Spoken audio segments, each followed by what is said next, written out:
മുകുന്ദാടി.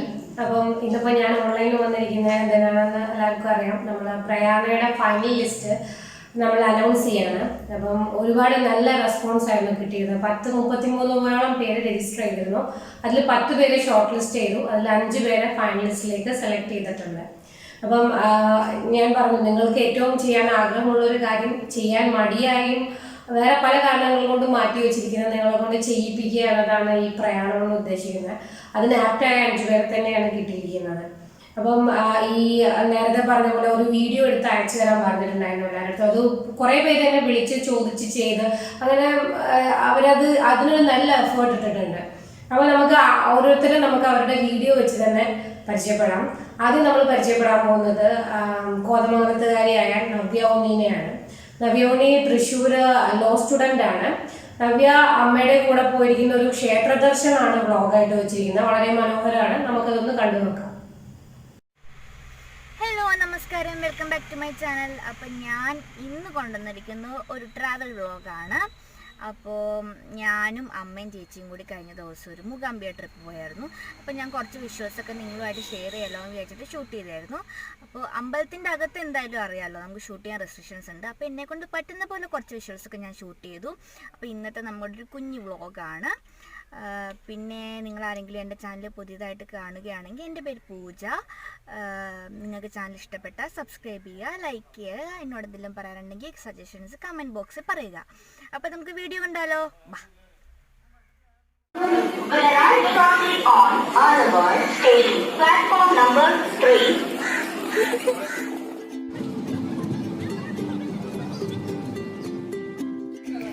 അങ്ങനെ നമ്മൾ മൂകാംബികയിൽ എത്തി. ഇതാണ് മൂകാംബിക ക്ഷേത്രത്തിൻ്റെ എൻട്രൻസ്.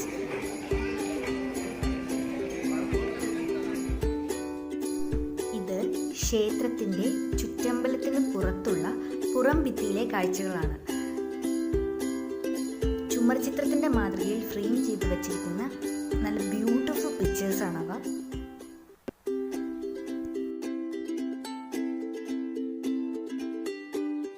ഇത് മൂകാംബിക ക്ഷേത്രത്തിലെ പ്രധാനപ്പെട്ട ആകർഷണങ്ങളിൽ ഒന്നായ സ്തംഭവിളക്കാണ്. ഒരു കൊടിമരത്തോളം അത്രയും തന്നെ പൊക്കം ഈ സ്തംഭവിളക്കിനുണ്ട്. ഇത് നമ്മുടെ ദേവിയെ എഴുന്നള്ളിക്കുന്ന രഥമാണ്. ഭക്തർ തന്നെയാണ് ഇത് വലിക്കുക. അതൊരു പുണ്യകർമ്മമാണെന്നാണ് സങ്കല്പം. നല്ല ഭംഗിയുള്ള കൊത്തുപണികളാണ് ഇതിലുള്ളത്.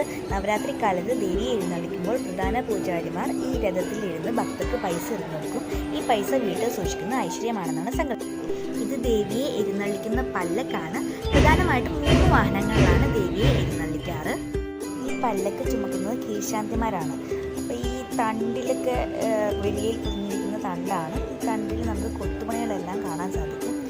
പിന്നെ ഇവിടെ ഒരു സരസ്വതി മണ്ഡപമുണ്ട്. കലാകാരന്മാരായിട്ടുള്ള പ്രമുഖർ ദാസേട്ടൻ ഉൾപ്പെടെ ഈ സരസ്വതി മണ്ഡപത്തിൽ വന്നിരുന്ന കീർത്തനങ്ങൾ ആലപിക്കാറുണ്ട്. ഇതൊരു ഐശ്വര്യമായിട്ടാണ് കാണുന്നത്. ഇത് അത്താഴപൂജ കഴിഞ്ഞതിന് ശേഷം കഷായ നിവേദ്യമൊക്കെ സ്വീകരിച്ചതിന് ശേഷം ഭക്തജനങ്ങൾ അമ്പലത്തിന് പുറത്തോട്ട് പോകുന്നതാണ്. ഇത് അമ്പലത്തിന് പുറത്തെ കാഴ്ചകളാണ്. പിന്നെ ഞാൻ കുറച്ച് ഷൂട്ട് ചെയ്തേക്കുന്ന അമ്പലത്തിന് പുറത്തുള്ള കുറച്ച് കാര്യങ്ങളാണ്. കടകളും. ഇത് ക്ഷേത്രത്തിലെ ആനക്കുട്ടിയാണ്, പെണ്ണാനയാണ്. പിന്നെ ഇത് അമ്പലത്തിന് പുറത്തെ കടകളിൽ നമുക്ക് വിൽക്കാനായിട്ട് വച്ചിരിക്കുന്ന കുറച്ച് സാധനങ്ങളാണ്. നല്ല ഭംഗിയുള്ള സാധനങ്ങൾ ഞാൻ കണ്ടപ്പോൾ ഷൂട്ട് ചെയ്തതാണ്.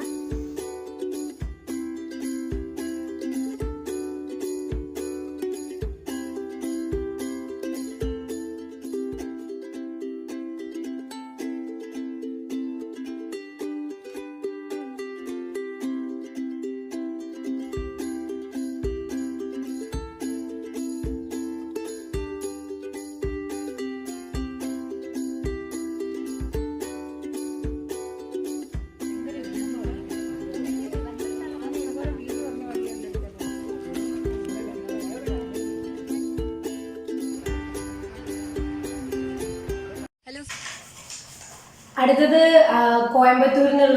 കോയമ്പത്തൂർ ഒരു ബിസിനസ് ചെയ്യുന്ന നമ്മുടെ അഖിലാണ്ടേശ്വരിയാണ്. അഖിലാണ്ടേശ്വരിയുടെ നേറ്റീവ് ശരിക്കും ചെന്നൈയാണ്.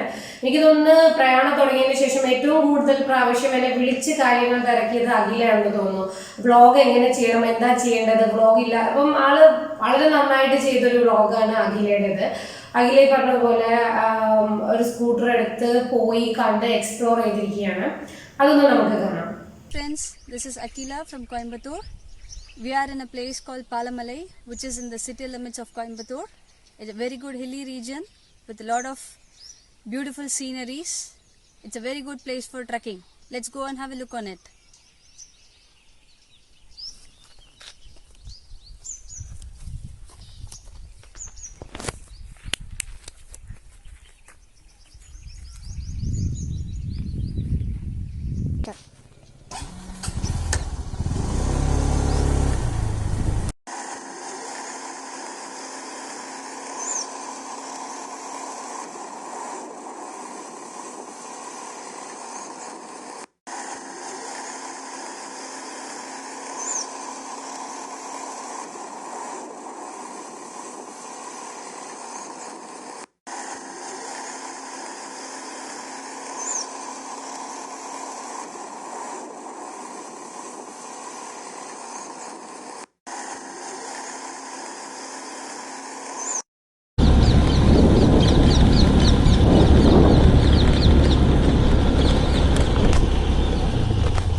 Can you hear the sound of the nature, guys? I love this place.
അടുത്തത് എൻ്റെ സ്വന്തം നാട്ടിൽ കോഴിക്കോട്ടുകാരിയായ ബിന്ദു ചേച്ചിയാണ്. ബിന്ദു ജോസഫ്. ബിന്ദു ചേച്ചി ഒരു ആയുർവേദ ഡോക്ടറാണ്. ബിന്ദു ചേച്ചി ചെയ്തിരിക്കുന്ന വളരെ ഡീറ്റെയിൽ ആയിട്ട് കോഴിക്കോട് ബീച്ചിനെ കുറിച്ച് ബിന്ദു ചേച്ചി ചെയ്തിട്ടുണ്ട്. കോഴിക്കോടിന്റെ ചരിത്രവും സാമൂതിരിയും എല്ലാം ചേർത്ത് വെച്ച് വളരെ മനോഹരമായി കോഴിക്കോട് ബീച്ചിനെ വർണ്ണിച്ചിരിക്കുന്നത് നമുക്കൊന്ന് കാണാം. നമസ്കാരം. നമ്മളിപ്പോൾ നിൽക്കുന്നത് കോഴിക്കോട് ബീച്ചിലാണ്.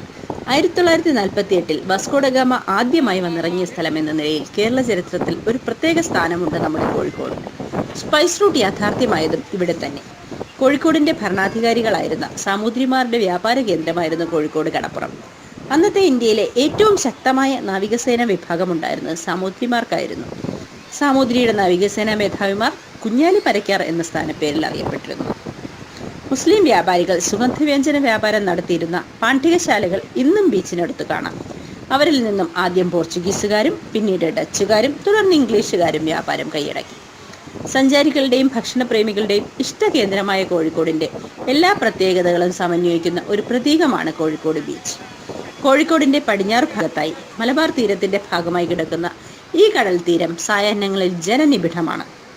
ബീച്ചിന് സമാന്തരമായി ബേപ്പൂർ മുതൽ കാപ്പാട് വരെ 28 കിലോമീറ്റർ റോഡുണ്ട്. 1934 ഗാന്ധിജിയുടെ സന്ദർശനത്തിന് ശേഷമാണ് ഗാന്ധി റോഡ് എന്ന പേര് ലഭിച്ചത്. കോഴിക്കോട് നഗരത്തിൽ നിന്നും 4 ഓവർബ്രിഡ്ജുകൾ വഴി ബീച്ചിലെത്താം. റെയിൽവേ സ്റ്റേഷനിൽ നിന്നും ആകെ 3 കിലോമീറ്റർ. കല്ലുകൾ പാകിയ നടപ്പാതയും ദീപാലങ്കാരങ്ങളും നിറഞ്ഞ ഇവിടം കോഴിക്കോടിന്റെ പ്രിയപ്പെട്ട പൊതുസമ്മേളന വേദി കൂടിയാണ്. Lions park, aquarium, lighthouse, കടൽപ്പാലങ്ങൾ, പുലിമുട്ടുകൾ, ആനസവാരി, കുതിരസവാരി, ഒട്ടകസവാരി, പട്ടം പറത്തൽ തുടങ്ങിയവ വൈകുന്നേരങ്ങളിൽ വിനോദസഞ്ചാരികളെയും നഗരവാസികളെയും ഒരുപോലെ ഇവിടേക്ക് ആകർഷിക്കുന്നു. രാവിലെ ഡോൾഫിനുകളുടെയും അഭ്യാസ പ്രകടനങ്ങളും വൈകിട്ട് സൂര്യാസ്തമയവുമാണ് ഇവിടുത്തെ പ്രധാന ആകർഷണങ്ങൾ. All India radio, corporation office, beach ആശുപത്രി, ഗുജറാത്തി തെരുവ്, കോടതികൾ, മിസ്കാൽ പള്ളി ഇവയും ബീച്ചിന് സമീപമുണ്ട്. കോഴിക്കോടിൻ്റെ സ്വന്തം ഐശ്വര്യതീയത്ത്, പുത്തൻ കടൽ വിഭവങ്ങൾ, പ്രശസ്തമായ മലബാർ വിഭവങ്ങൾ തുടങ്ങി കോഴിക്കോടിൻ്റെ എല്ലാ ഭക്ഷ്യ വൈവിധ്യങ്ങളുടെയും കലവറ കൂടിയാണ് ബീച്ചിന് സമീപമുള്ള ഹോട്ടലുകൾ. കേരളത്തിൻ്റെ വിവിധ ഭാഗങ്ങളിൽ നിന്നുമുള്ള സഞ്ചാരികൾ ഈ രുചി വൈവിധ്യം ആസ്വദിക്കാനായി മാത്രം കോഴിക്കോടേക്ക് ഒഴുകിയെത്താറുണ്ട്. പലവിധ ഭക്ഷ്യമേളകളുടെയും സ്ഥിരകേന്ദ്രം കൂടിയാണ് നമ്മുടെ ഈ ബീച്ച്. പാരാമോട്ടറിംഗ് വഴി 300 അടി ഉയരത്തിൽ നിന്നും കടലോര കാഴ്ചകൾ ആസ്വദിക്കുവാനുള്ള സൗകര്യവും ഈയിടെയായി ആരംഭിച്ചിട്ടുണ്ട്. ഒരിക്കലെങ്കിലും കോഴിക്കോട് ബീച്ചിന്റെ സൂര്യാസ്തമയം കാണാൻ നിങ്ങളും വരൂ. സുസ്വാഗതം. അടുത്തത് അരുണ വി ആർ. അരുണ ട്രിവാൻഡ്രത്ത് ടെക്നോ പാർക്കിൽ ഒരു കമ്പനിയിൽ ജോലി ചെയ്യാണ്. എനിക്ക് ശരിക്കും പറഞ്ഞാൽ അപ്പൂപ്പന്താഴിയുടെ പല ട്രിപ്പുകളിലും 1-2 ട്രിപ്പുകളിൽ അരുണയെ കണ്ടിട്ടുണ്ട്. പക്ഷെ അരുണയുടെ ആപ്ലിക്കേഷൻ കണ്ടപ്പോൾ ശരിക്കും സർപ്രൈസിങ് ആയിരുന്നു. അരുണ, ഞാൻ ഒരിക്കലും പ്രതീക്ഷിച്ചിട്ടില്ല അരുണ ഇത്രയ്ക്ക് നന്നായിട്ടൊരു വ്ളോഗ് ചെയ്യുന്നത്. അതും നമ്മുടെ ട്രിവാൻഡ്രത്തെ ശംഖുമുഖത്തെ വളരെ ഡീറ്റെയിൽ ആയിട്ട് ഒരു കുഞ്ഞു വ്ളോഗായിട്ട് ചെയ്തിട്ടുണ്ട് അരുണ. നമുക്കതൊന്ന് കാണാം. ഹായ് ഫ്രണ്ട്സ്, ഞാനിപ്പോൾ നിൽക്കുന്നത് തിരുവനന്തപുരം ജില്ലയിലെ അതിപ്രസിദ്ധമായ ഒരു ബീച്ചിലാണ്. ബീച്ച്. ഇവിടെ നമ്മൾ ഇന്ന് വന്നിരിക്കുന്നത് സൺസെറ്റ് കാണാൻ വേണ്ടിയും പിന്നെ ഈ ബീച്ച് ഒന്ന് നല്ല രീതിക്ക് എക്സ്പ്ലോർ ചെയ്ത് നിങ്ങൾക്കൊരു നല്ലൊരു എക്സ്പീരിയൻസ് തരാൻ വേണ്ടിയും കൂടിയാണ്.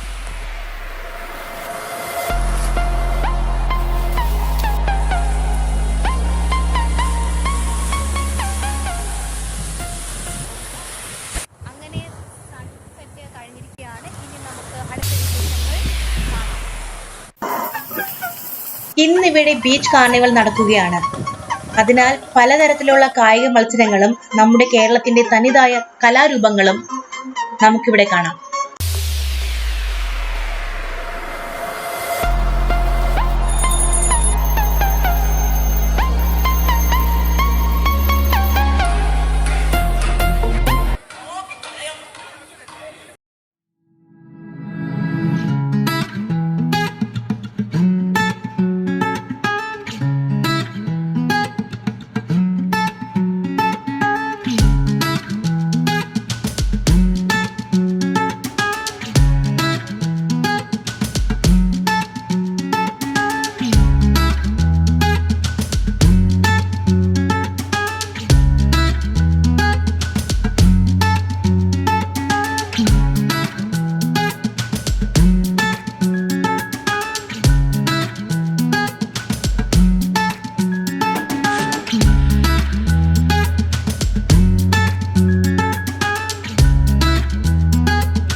അടുത്തതായിട്ടുള്ളത് വേറൊരു ബിന്ദു ചേച്ചിയാണ്. ബിന്ദു മെഹർ എന്ന് പറയും.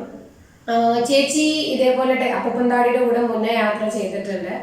അത് ഈ പറഞ്ഞതുപോലെ ആള് നമ്മുടെ അപ്പൂപ്പന്താടിയുടെ ആദ്യത്തെ ട്രിപ്പിൽ നമ്മുടെ കൂടെ വന്ന ഒരാളാണ്. ഒരു ക്യാൻസർ സർവൈവറാണ്. ശരിക്കും പറഞ്ഞാൽ നമുക്ക് എല്ലാവർക്കും, എനിക്കടക്കം പലർക്കും ഇൻസ്പയറിംഗ് ആയിട്ടുള്ള ഒരു ലേഡിയാണ്. ഇവർക്ക് എല്ലാവർക്കും, ഇപ്പം ബിന്ദു ചേച്ചി അടക്കം എല്ലാവർക്കും ഉള്ള ഒരു ആഗ്രഹം എന്ന് വെച്ചെങ്കിൽ ഒറ്റയ്ക്ക് യാത്ര ചെയ്യാനുള്ള ഒരു ഓപ്പർച്യൂണിറ്റി കിട്ടിയിരിക്കുക എന്നുള്ളതാണ്. അപ്പൊ ചേച്ചി ചെയ്തിരിക്കുന്ന ഒരു കുഞ്ഞു വ്ളോഗ് നമുക്ക് കാണാം. എൻ്റെ പേര് ബിന്ദു. ഞാൻ തിരുവനന്തപുരത്ത് താമസിക്കുന്നു. പ്രകൃതി രമണീയമായ പത്തനംതിട്ടയിലെ ആനക്കൂടിൻ്റെ നാട് എന്നറിയപ്പെടുന്ന കോന്നിയിലെ അടവി സഞ്ചാരികൾക്ക് മനസ്സിനോട് ചേർത്ത് വയ്ക്കാൻ പറ്റിയൊരു സ്ഥലമാണ്.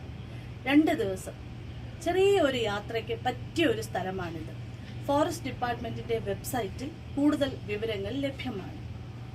ആനക്കൊട്ടിൽ ബാംബു ഹട്ട്സ്, മണ്ണീര വെള്ളച്ചാട്ടം, ചെറിയ ഒരു ട്രെക്കിംഗ്, ജീപ്പ് ഡ്രൈവ്, കുട്ടവഞ്ചിയിലെ സാഹസിക യാത്ര, ഇത്രയുമാണ് അവിടുത്തെ പ്രധാനപ്പെട്ട ആകർഷണം. ആനക്കൊട്ടിൽ സന്ദർശിച്ച് ഉച്ച കഴിഞ്ഞ് ബാംബു ഹട്ടിൽ എത്താം. കല്ലാർ പുഴയിലേക്ക് ഒന്ന് ഇറക്കിയാണ് ബാംബു ഹട്ട്സ് നിർമ്മിച്ചിരിക്കുന്നത്. എത്തിയ ഉടനെ വേണ്ട ഭക്ഷണം നമ്മൾ ഓർഡർ ചെയ്യണം. മുളകൾ കൊണ്ട് നിർമ്മിച്ച ഹട്ട്സ് ആയതുകൊണ്ട് അധികം പാചകം അവിടെ ചെയ്യാറില്ല. ഒരു കട്ടൻ കാപ്പിയോ ഒരു കട്ടൻ ചായയോ ഒരു ഓംലെറ്റോ എല്ലാം ഉണ്ടാക്കി തരും. പിന്നെന്താ, വനസംരക്ഷണ സമിതിയിലെ അംഗങ്ങളാണ് അധികവും നമ്മുടെ ഒപ്പം ഉണ്ടാവുക, ഫോറസ്റ്റ് ഡിപ്പാർട്ട്മെന്റിലെ ഉദ്യോഗസ്ഥരെ കൂടാതെ. വൈകുന്നേരം നമുക്ക് ജീപ്പ് സഫാരിക്ക് പോയാൽ വെയിൽ നമുക്ക് ഒഴിവാക്കാൻ പറ്റും. ഈ വൈകുന്നേരത്ത് ട്രെക്കിംഗ് കഴിഞ്ഞ് എത്തിയാൽ നമുക്ക് ആ പുഴയിലൊന്ന് മുങ്ങി ആ ബാംബു ഹട്ടിലെ ചെറിയ ചെറിയ ബാൽക്കണികളുണ്ട്, അവിടെ ഇരുന്ന് പുഴയുടെയും കാടിൻ്റെയും സൗന്ദര്യം നമുക്ക് നല്ലോണം ആസ്വദിക്കാൻ പറ്റും. അടുത്ത ദിവസം രാവിലെ മണ്ണീര വെള്ളച്ചാട്ടത്തിൽ ഒന്ന് നനഞ്ഞു വരാം. നമുക്ക് ഈ ബാംബു ഹട്ടിലേക്ക് തന്നെ തിരിച്ചു വന്ന് റെഡിയായി നമുക്ക് സാഹസിക യാത്രയ്ക്ക് പുറപ്പെടാം. നമുക്ക് ബ്രേക്ക്ഫാസ്റ്റ് കഴിച്ചിട്ട് വേണം നമ്മൾ ഈ യാത്രയ്ക്ക് പോവേണ്ടത്. നിബിഡമായ കാടിന്റെ നടുവിലൂടെ ഒഴുകുന്ന പുഴ, അതിൽ കുട്ടവഞ്ചിയിൽ നമ്മൾ യാത്ര ചെയ്യുകയാണ്. കുട്ടവഞ്ചിയിൽ നമ്മളെ കൊണ്ടുപോകുന്നത് ആദിവാസി സംരക്ഷണ സമിതിയിലെ അംഗങ്ങളാണ്. അവർ നമുക്ക് കാടിൻ്റെയും നാടിൻ്റെയും അവരുടെ അനുഭവങ്ങളുടെ എല്ലാം കഥ നമുക്ക് വിവരിച്ചു തരും. ഈ സാഹസിക യാത്ര കഴിഞ്ഞ് നമ്മൾ തിരിച്ചെത്തുന്നു. നാടൻ വിഭവങ്ങൾ കൂട്ടി ഊണ് കഴിച്ച് വേണമെങ്കിൽ വീണ്ടും പുഴയിലൊന്ന് മുങ്ങിത്തുടിച്ച് നമുക്ക് നാട്ടിലേക്ക് വരാൻ റെഡിയാകാം. തിരിച്ച് നമ്മൾ നാട്ടിലേക്ക് വരുമ്പോൾ മനസ്സും ശരീരവും ശാന്തമായിരിക്കും. പുഴയുടെ നനുത്ത തണുപ്പും അസ്തമന സൂര്യൻ്റെ കിരണങ്ങൾ വീണ് സുന്ദരിയായി ഒഴുകുന്ന പുഴയുടെ ഭംഗി മനസ്സിൽ സൂക്ഷിച്ച് നമുക്ക് തിരിച്ച് നമ്മുടെ കർമ്മങ്ങളിൽ നമുക്ക് ഏർപ്പെടാം. Thank you. അപ്പൊ 5 പേരെയും കണ്ടല്ലോ, 5 പേരെയും കണ്ടു. ഇനി ഇവരോടൊപ്പമുള്ള യാത്ര നമ്മൾ തുടങ്ങുകയാണ്. അപ്പൊ ഇനി ഇവർക്ക് വേണ്ടുള്ള നിർദ്ദേശങ്ങളും സപ്പോർട്ടും കൊടുത്ത് പ്രയാണയുടെ പ്രയാണം തുടങ്ങുകയാണ്. അപ്പൊ ഇവര് സന്ദർശിക്കാൻ പോകുന്ന നെല്ലിയാമ്പതി, അല്ലെങ്കിൽ അതുപോലെ തന്നെ നമ്മുടെ പോണ്ടിച്ചേരി, ധനുഷ്കോടി, ഹംപി, ഇങ്ങനെയുള്ള സ്ഥലങ്ങൾ നമ്മൾ ഇവരെ കൊണ്ടുപോയി ഇവർ നമ്മളെ ഇനി കാണിച്ചു തരും, ഇതുപോലെ ഇവരുടെ വ്ളോഗിലൂടെ. അപ്പം അവസരം നഷ്ടപ്പെട്ടവർ ഒരിക്കലും വിഷമിക്കേണ്ട. പ്രയാണയുടെ സീസൺ 1 ആയിട്ടുള്ളൂ. സീസൺ 2 ഇത് കഴിഞ്ഞ് നമുക്ക് വീണ്ടും വരും. അപ്പം അപ്ലൈ ചെയ്യാം. അപ്പൊ എന്തായാലും വിജയികൾക്കെല്ലാം നന്മകളും ആശംസകളും നേരുന്നു. നമുക്ക് ഇനി ഇവരുടെ വ്ളോഗുമായിട്ട് തിരിച്ചു വരാം. അപ്പോഴേ നമുക്ക് ഇവരുടെ കാഴ്ചകൾ, ഇവർ കണ്ട കാഴ്ചകൾ നമുക്ക് നോക്കാം.